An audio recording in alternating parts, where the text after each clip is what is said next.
At last, in the year when Arundel was 7 years old, Morgoth was ready, and he loosed upon Gondolin his Balrogs, and his orcs, and his wolves.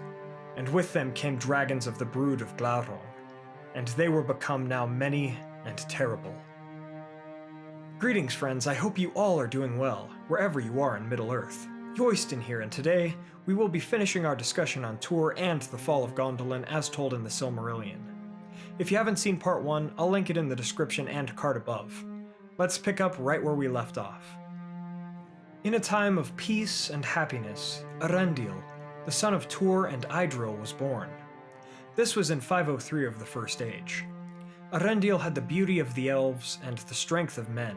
His heart belonged to the sea, as did his father's. However, in that time, none knew that Morgoth grew closer to finding the hidden city of Gondolin, one of the last kingdoms of elves in Beleriand. Hurin, Tur's uncle, had stood beyond the encircling mountains, and found no entrance to pass the mountains and come to Gondolin, so he shouted for Turgon in his desperation. Hurin and his brother Hur had once stayed within Gondolin for a time in their youth, so Hurin had known its approximate location. Hurin would eventually journey away, and the eagles would be unable to find him. However, his cries revealed Gondolin's region to Morgoth, but the Dark Lord still had yet to find the city itself, as the eagles kept watch over the encircling mountains and the hidden city within. Thus Morgoth was unable to investigate his suspicions. Idril, the wife of Tur, was able to sense a dark foreboding concerning the fate of the city and its people, and so she had built a secret passage out of the city, going north of Amangwareth, the hill that Gondolin was built upon, and its construction was only known to a few. Thus, this way was never known to Morgoth, and it would save many lives during the fall of Gondolin.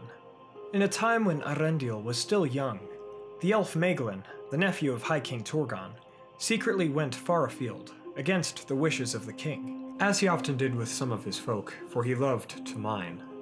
This time, however, Maeglin had ventured too far, and he was captured by orcs. Thus he was brought to Angband, and was tortured by the Dark Lord Morgoth. Maeglin was not weak, but the torture was too great, and so, for his life and freedom, Maeglin revealed to the fallen Vala the location of Gondolin and the paths to it, so that it might be besieged. Morgoth was joyous at this news, and he knew that he might finally destroy the last great kingdom of the children of Iluvatar once and for all.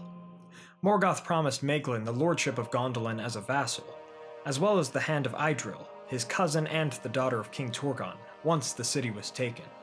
Whether or not Morgoth would have actually stayed true to his promises is up for debate. Maeglin let his desire for these things, and his jealousy of Tur win his heart and mind, making the treachery much easier for him. His would be one of the greatest betrayals of all time in Arda. Before the siege, Morgoth sent Maeglin back to Gondolin, so that there would be no suspicion about him, and he would be able to lead the siege from within. He returned to the halls of Turgon without mentioning his capture, smiling, knowing that the day of Gondolin's reckoning was coming. The shadow grew ever bolder on Idril's heart. In 510 of the First Age, a great festival commenced when the guard upon the city was weakest. Arundel was 7 years old at this time, and Gondolin had remained peaceful. This was also a year after Maeglin had been captured by Morgoth. The feast in the city was called the Gates of Summer, awaiting the sun of summer's first day. Then came a red light, not from the east and the sun, but from the north and shadow, and Morgoth's armies came. Many orcs and balrogs there were, with the latter riding upon the backs of dragons.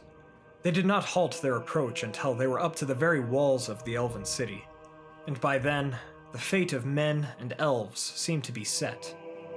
The chieftains of the many noble houses of Gondolin fought valiantly, but many of them fell in battle. Tur, the man of the House of Hador, fought well among them and survived.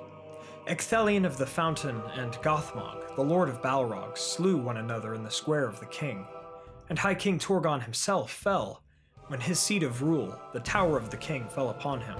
Tur sought to find and rescue his wife and son from the utter destruction of the city, and when he found them, Maeglin had laid his hands upon them. Tur encountered Maeglin before he could hurt his family, and the two fought. Tur proved Meglin's better, and the man cast the elf off of the walls of Gondolin.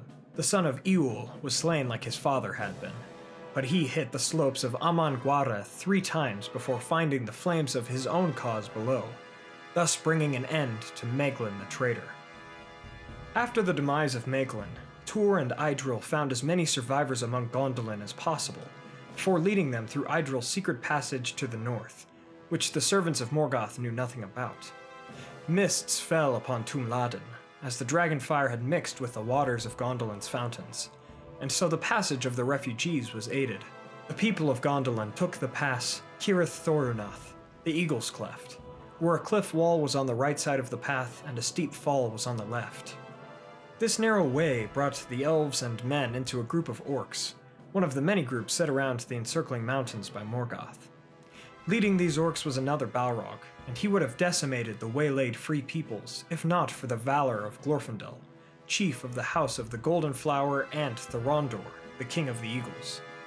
Glorfindel battled the Balrog, and the two of them fell into the abyss along the path to their dooms. This duel happened while Thorondor and his eagles slew every last orc, so no word of the escape of the refugees could get back to Morgoth until long after. Thorondor then found and took Glorfindel's body from the abyss, and buried him along the pass. That grave would sprout green grass and yellow flowers among stone, and it would remain until the world changed. After this skirmish, Tur, son of Hur, led the last people of Gondolin over the mountains and into the Vale of Sirion.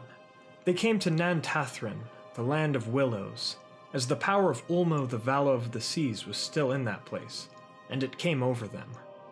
They healed as much as they could, and they feasted in memory of Gondolin and its people. The elves and man remembered the valiant dead, and they made songs for Glorfindel, their savior. Tur made a song for Arundel, and it told of Ulmo's coming to Nevrast years before, and the longing of the sea came to Tur and Arundel's hearts. Tur and Idril would journey near to the mouths of Sirion, and mix their people to those of Elwing, the daughter of Dior and the granddaughter of Beren and Luthien. After the telling of the fall of Gondolin to the people, Arenian Gilgalad, the son of Fingon, was named the new and final High King of the Noldor. Morgoth felt his victory, not regretting the Silmaril that he had lost, nor the Oath of Feanor and his sons, as all of this had worked in his favor.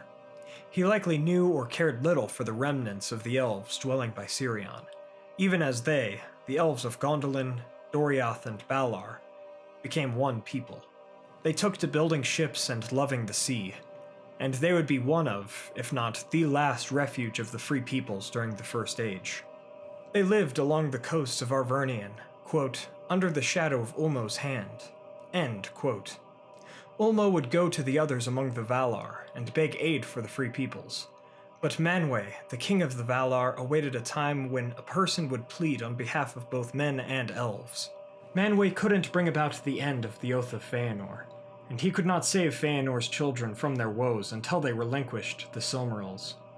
Eventually, Arundel would take up such a call to speak for the free peoples alongside his wife Elwing and one of the Silmarils, and the Valar would finally go to Middle-earth, initiating the War of Wrath and the end of Morgoth's tyranny.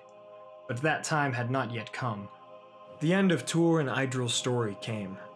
Tur felt old age upon him, and his longing for the seas grew stronger. And so he built a great ship named Eärime, meaning Sea Wing, and he, with his wife Idril, took to the seas, going towards the sunset and the west. And so they faded into history. It was afterwards sung that only Tur, of all mortal men, became one of the Eldar, and he joined his fate to that of the Noldor, the people that he loved so dearly, and his final fate became separated from that of mortal men. And so ends the tale of Tur and the fall of Gondolin. From the second part of this tale, we see that the only way to prevail the darkest nights and the fell deeds that ensue is to trust and love one another. With hope and compassion, Tur led his folk to safety, and Glorfindel allowed them to find that peace through his own valor and self-sacrifice. In the most sorrowful of times, we must find the courage to act as they did, so we may all come back into the light. Thank you all so much for watching. I hope you guys enjoyed today's episode wrapping up the Fall of Gondolin as told in the Silmarillion. If you did enjoy it, please be sure to hit that like button and share this with a friend. I really enjoy this story, as it's a telling of courage, valor, and selflessness. But let me know what you all think about this in the comments below. If you'd like to contact me more directly, please join us on Facebook and Twitter. And to help the channel even more, please consider donating to our Patreon and buying some merch. Links for those are in the description below. Also, please check out the new Fall of Gondolin book if you haven't already. I'll link that as well. Finally, don't forget to subscribe to join the Men of the West and all of the Free Peoples today, and I will see you all again next week with a different kind of video. I will be bringing the duel of Fingolfin and Morgoth to life, so I'm excited to see what you all think about it. Namarie, my friends, and as always, thank you all so much for joining me on this adventure. Until the next one, my friends.